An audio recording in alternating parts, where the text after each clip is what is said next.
من طنجة إلى القويرة يخلد اليوم المغرب ملكاً وشعباً الذكرى 47 للمسيرة الخضراء المظفرة بأسمى مظاهر الفخر والاعتزاز.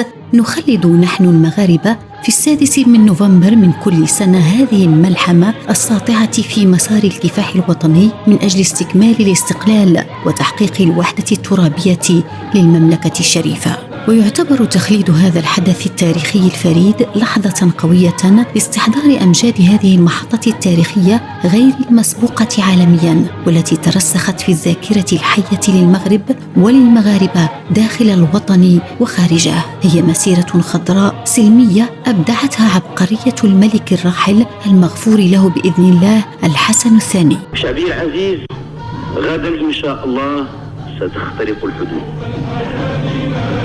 غدا إن شاء الله ستنطلق المسيرة، غدا إن شاء الله ستطؤون أرضا من أراضيكم.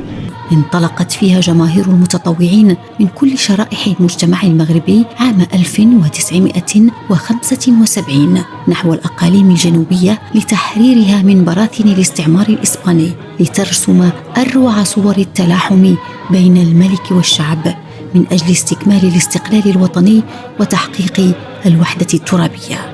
وبأسلوب حضاري سلمي أبهر العالم أجمع وأظهر لهم مدى صمود المغاربة وإرادتهم القوية لاسترجاع حقهم وإصرارهم على إنهاء الوجود الأجنبي. حققت المسيرة الخضراء أهدافها وحطمت الحدود المصطنعة بين أبناء الوطن الواحد، مستندة إلى كتاب الله والدفاع عن حمى الوطن والتمسك بالفضيلة وبقيم السلم والسلام في استرداد الحق المسلوب والدفاع عنه.